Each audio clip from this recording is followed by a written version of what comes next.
Yo, yo, yo, welcome back to the Fire Sports Pod, everybody. I'm your host, Zach Story, and with the NFL season kicking off here in about 13 days, I think it's time for us to rank the top 10 NFL quarterbacks heading into the season. And the way I do it is who I think is the best, regardless of stats, regardless of if they've won in the past years. It is who I think, if everyone was put on the same roster, who I think would be most likely to lead their team to the promised land, who is most likely to win MVP if they all had the same weapons, same offensive line, everything. And so with that being said, we can go ahead and get right into it. We're going to be going from 10 to 1. Number 10, I have Jordan Love. And Jordan Love is an interesting case because I think 2 years ago, it would be safe to say that with his playoff run he made, nearly taking out the 49ers until that last drive, that he showed that he had the potential to be an elite quarterback. And I think that has not changed. Last year, obviously, the injury early in the season kind of derailed, their chances of like winning their division or anything like that. But he came back and he played well. And I mean, everyone kind of praises the Packers receiving corps for their depth, but everyone knows, depth really is not the main issue for when it comes to receiving corps in the NFL. We saw the Chiefs had depth at wide receiver 2 years ago, and it didn't mean anything because they were dropping passes because all of them were just below average or mediocre. And I feel like that's kind of the same thing with the Packers. Jaden Reed's a good gadget guy, but he's not a guy that's playing every one of your snaps. He's not an alpha type guy. But this year, with their draft pick Matthew Golden out of Texas, he's a crazy athlete. He's a strong route runner. I feel like that is going to be Jordan Love's first chance of having a true elite wide receiver one. And I think it's really going to show us his actual potential, because I don't think up to this point he's been able to show when it comes to his stats or when it comes to just leading a top offense. I think they were 8th in scoring offense last year, even with those few games that Malik Willis started. And so I just think that he hasn't had the best situation so far outside of having Matt LaFleur. And yet he's shown that he can get the Packers to the playoffs each year. He's shown that he can win playoff games. And so I'm really high on Jordan Love. He has the athleticism to extend plays. He doesn't run very often, but he's strong at extending plays. He makes crazy throws. His arm talent is crazy. He's kind of I'd say a mix of Rodgers and Favre. A little more Favre in my opinion than Rodgers, but man, he's a talented guy, and I like him a lot at 10. Number 9 is Stroud. I have CJ Stroud there because what he did 2 years ago, I don't want to forget about. He was arguably the most accurate quarterback in the league his rookie year. If you look at the throws he was making, on the money, perfect ball placement, on the run. He hasn't had a great O-line either years, but he's made do. At least he made do 2 years ago, and last year was just kind of an interesting situation where I think the entire offense was kind of in shambles, and they did switch offensive coordinators. They're going to be healthier with, of course, Tank Dell getting hurt last year, and he's going to miss this year as well, but they drafted the 2 rookie guys out of Iowa State, Jalen Noel and Jaden Higgins. Nico Collins, of course, back, no longer having a hamstring injury. I just think he proved 2 years ago that he can really elevate a team, similar to Jaden Daniels in what he did in his first year, taking a team that had no business, second overall picks that had no business in the playoffs, but it's because they're quarterback. And I just see Stroud as a legit guy that has elite potential, and I don't think that's changed just because of last year. Number 8, I have Jalen Hurts, the Super Bowl MVP Jalen Hurts now, who has proven he's a little different than the rest of these quarterbacks. We don't know if he's a floor raiser. We don't know that because we haven't seen him without a talented roster outside of his rookie year. Maybe that was his second year where he started halfway through the season. We don't know if he truly is a floor raiser, but we know that he can capture a ceiling, that if you give him what he needs to win, he can. And I think that is an underrated aspect of a quarterback, because we've seen players like, Jared Goff maybe, or players like Kirk Cousins who have been given pretty good situations with strong weapons. In the case of Jared Goff, an elite offensive line, and they still can't do what they have to do to make it to the promised land. And so Jalen Hurts, you have to give him his props for what he did last year. You have to give him his props for what he did 3 years ago. Two seasons ago was rough. That was dysfunctional with everything with Sirianni. But 3 years ago, he played like a top 3 quarterback. And if he had won that Super Bowl, maybe we would be having top 5 conversations. But, it was up to him. They would have won that Super Bowl. And so I just think he has a strong deep ball, arguably the best deep ball thrower in the league, at least from a clean pocket. His running ability really raises the floor and allows their team to convert a lot of third downs, and obviously the tush push on third and fourth and short. I just think he is perfect for that team, and that he is one of the reasons they succeed. They're not succeeding with him, they're succeeding because of him as well. And so I have him at number 7. Number 6, this was tough. I think Hurts and Stafford. I have Stafford at 6. Choosing between Hurts and Stafford was very difficult because I think Stafford is that floor raiser that we've seen last year. They had a shambles offensive line with so many injuries.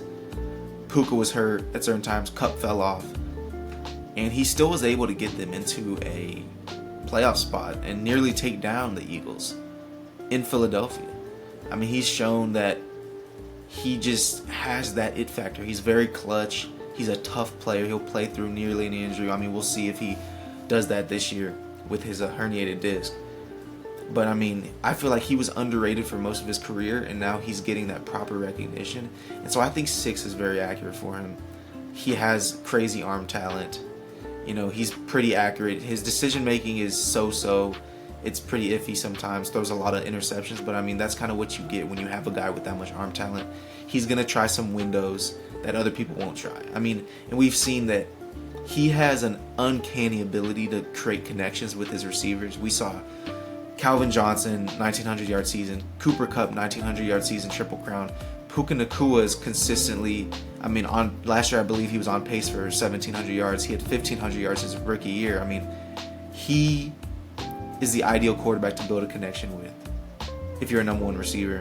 And now he has 2 number 1s. Let's be real, Devontae is probably still an elite receiver if you take into account his understanding of the game, his route running, his hands. I mean, I really hope that this injury does not derail the Rams season, because Stafford could end up putting his best statistical season up, because this is the best supporting cast I think he's ever had around him. Despite the fact, I mean, he's had really good teams. He's had Cooper Kupp and Robert Woods.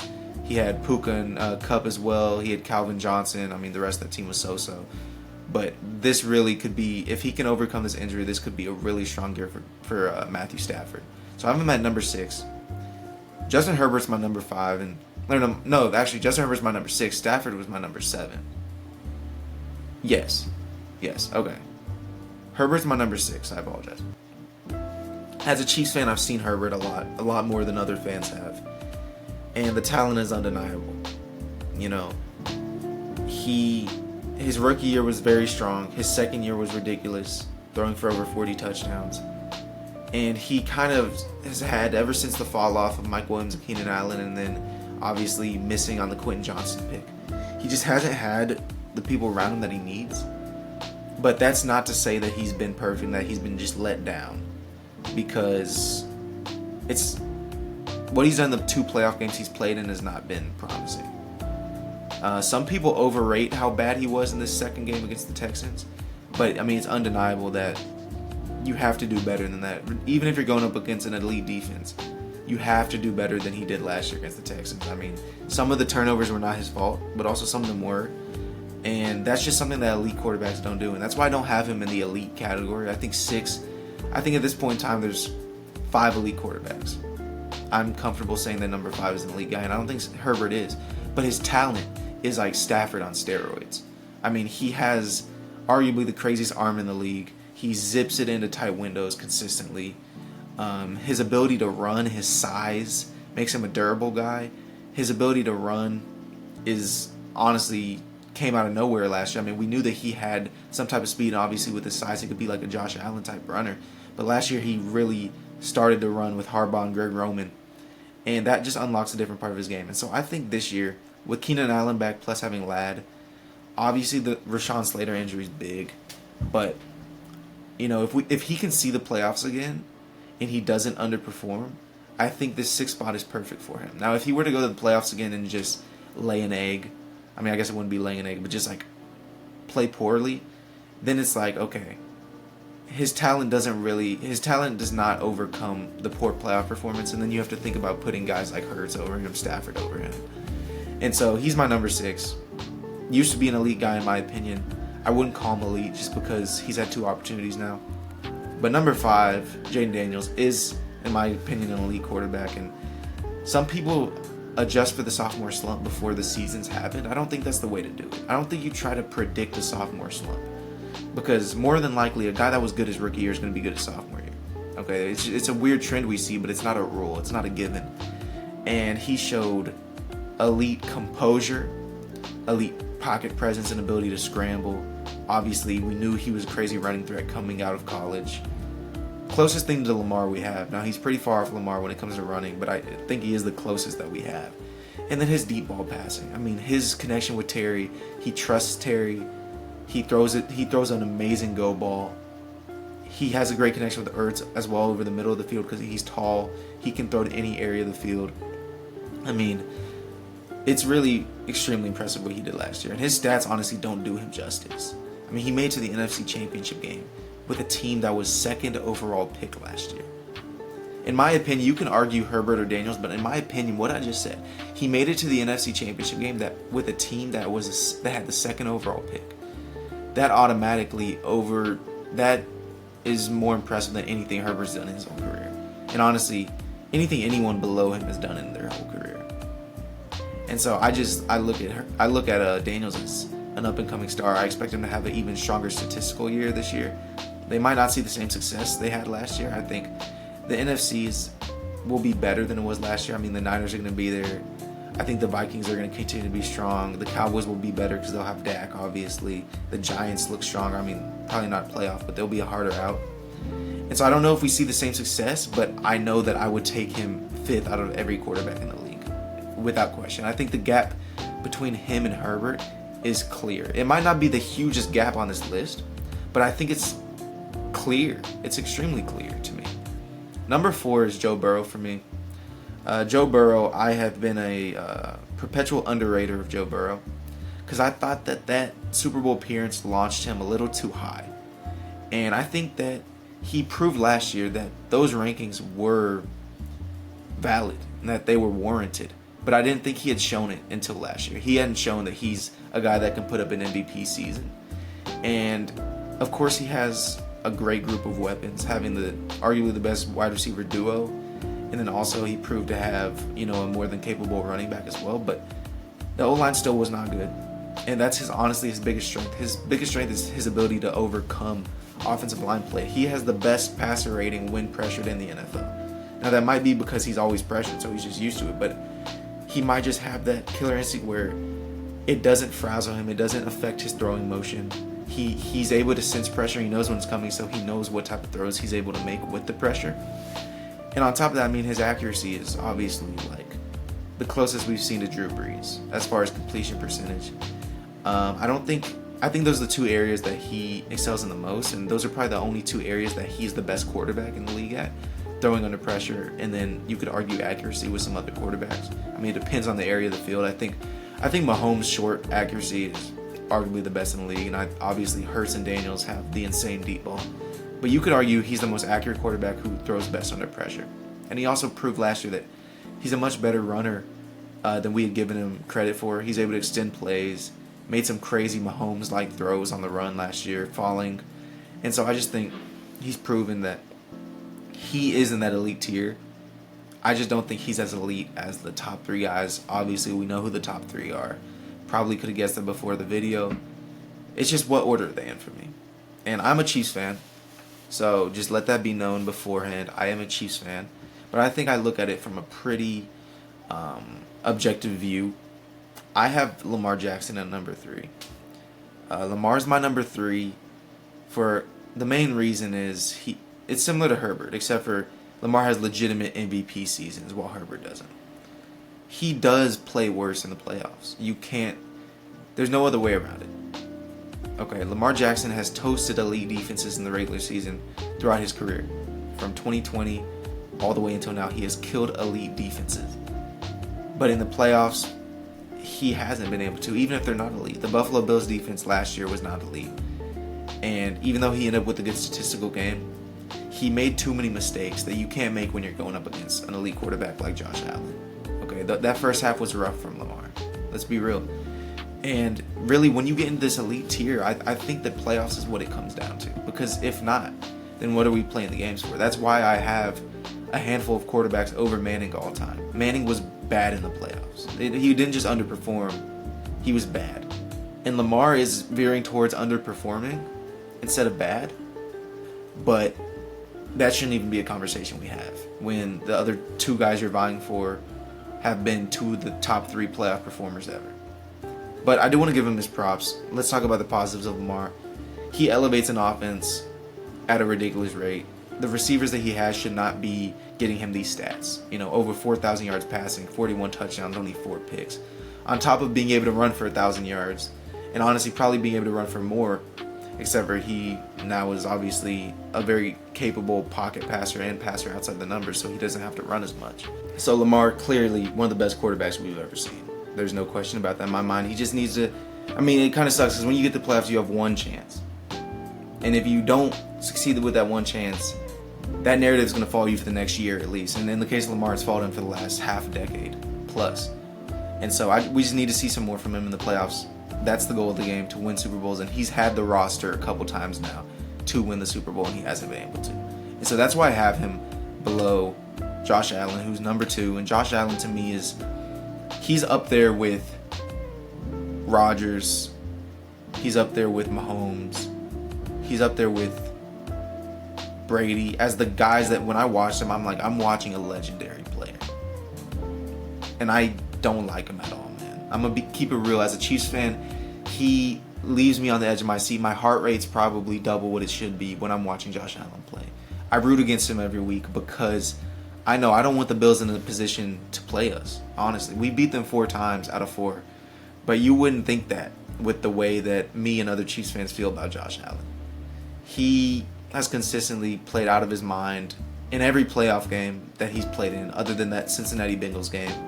And then arguably last year against the Chiefs, he didn't play his best game. A lot of carelessness in the first half, and then obviously just not being able to do what he needed to do to get that field goal at the end of the game, even though he made a crazy throw to, I believe it was Kincaid. However, despite all that, he's pretty much an unstoppable runner. If it's 4th and 1, if it's 3rd and 5, good luck stopping them. He's able to just take a direct snap and then just run behind his line, and he's so big and untackleable. He's like a Derrick Henry out there, seriously. And his accuracy and decision making has gotten so much better over the last few years. I remember when he was he was still an elite guy, but his passing left a lot to be desired when it came to accuracy. Obviously, decision making was the biggest thing coming out of college. He threw a lot of picks. He still throws a lot of picks other than last year. But, the man just has made so many improvements. He is the definition of a project. He is the definition of the process. The Bills should be hashtag the process, not the Phillies. The 76ers, because what he went from at Wyoming and in his first year to what he is now is crazy. He added an elite passing skill set on top of one of the most physically gifted quarterbacks we've ever seen, as far as arm, as far as ability to run, everything. That's why he's terrifying. Okay. He has all that stuff over every other quarterback. I believe he has the strongest arm. I believe he has the most imposing physical frame. I believe he's the second best running quarterback in the league. Everything about Josh Allen is crazy. So I have him at number 2. It's a respect thing. I've seen him take us to the wire. I haven't seen Lamar do that. I've seen Burrow beat us, but outside of that aspect, I think Allen has him beaten every single other aspect. And then that leads us to number 1, which is Patrick Mahomes. And there's not really much to say. Some people put him 4 now. I think it's incredibly disrespectful because that means you're assuming that if you were to switch Mahomes' place with the other 3 elite quarterbacks, that the Chiefs make the Super Bowl last year, or that the Chiefs win the Super Bowl the year before, or that the Chiefs, if you take second-year MVP Jackson or second-year Super Bowl Burrow or third-year Allen, if you put them on that 2018 team, that he leads them to 35 points a game, that he wins the MVP and throws 50 touchdowns. That's assuming that if you put any of those 3 on the 2022 Chiefs with an average defense and with a supporting cast of Travis Kelce and Juju Smith-Schuster and Marquez Valdes-Scantling, that you think that they win MVP and win the Super Bowl if you do that. And To me, that's just not happening. It may be easy to look side by side at all four of those quarterbacks and be like, yeah, they're all on the same level.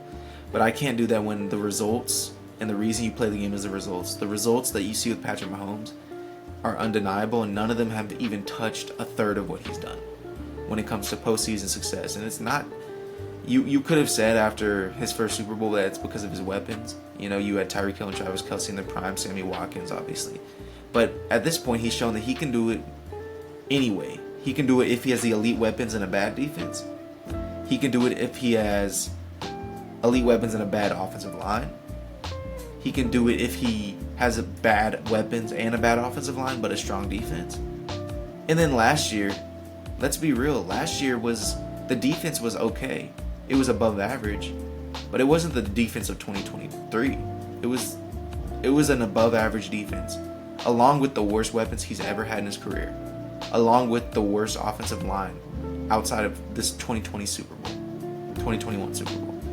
What he's done is undeniable, and until someone knocks him off with a worse team, I just can't justify putting anyone above him. And that's why I'm so glad he's my quarterback. But, we're keeping it very objective. I think that was an objective perspective. I want to know what y'all think, specifically on the top 5. How do you order the top 5? I'm assuming Daniels or Herbert will be 5, but how do you order that top 4? Because I feel like that is the biggest debate in the NFL community these days. Those 4 elite quarterbacks who are all in the same conference. How do you order them? Let me know in the comments below. Leave a like.